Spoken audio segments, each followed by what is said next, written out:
నడిచేది అప్పుడు.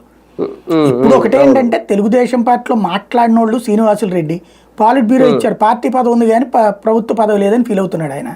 సోమిరెడ్డి చంద్రమోహన్ రెడ్డి క్రిందసారి కూడా ఎమ్మెల్సీ ఇచ్చి మరి ఆయన మంత్రిని చేశారు. అంత చక్కటి పొజిషన్లో ఉన్నటువంటి ఆయన ఒక్కసారిగా ఇప్పుడు అప్రతిహాతంగా వెలుగుతున్నది తెలుగుదేశానికి, విచ్చలవిడిగా ఉంది పవరు. ఇట్లాంటి సందర్భంలో తనకు ఆ పాత్ర లేదని ఫీల్ అవుతున్నాడు.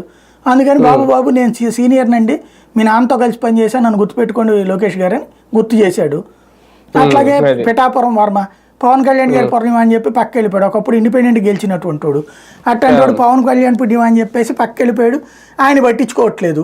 ఇప్పుడు ఆయన కనుక సీట్ ఇస్తే ఏ ఎమ్మెల్సీనో ఇచ్చి ఏ మంత్రి ఇచ్చాడు అనుకోండి పవన్ కోపం వస్తుంది.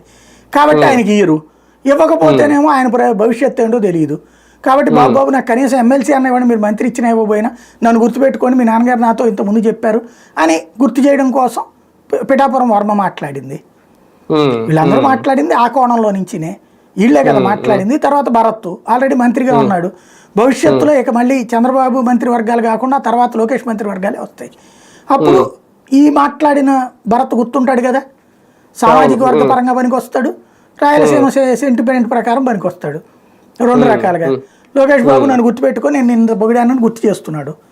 వీళ్ళందరినీ ఆయన లోకేష్ గుర్తుపెట్టుకుంటాడు. ఎందుకు ఫస్ట్ తరంలో నన్ను ఆయన సీఎం చేయాలని చెప్పి బహిరంగంగా చంద్రబాబు గారు ఏమంటారో అన్న ఫీలింగ్ లేకుండా, భయం లేకుండా మాట్లాడినటువంటి వాళ్ళు. కాబట్టి వాళ్ళు చేసింది అంతే తప్పించి ఇందులో ఇది ఓ రకంగా చెప్పాలంటే సోషల్ మీడియాలో పుట్టినటువంటి ఒక విప్లవం.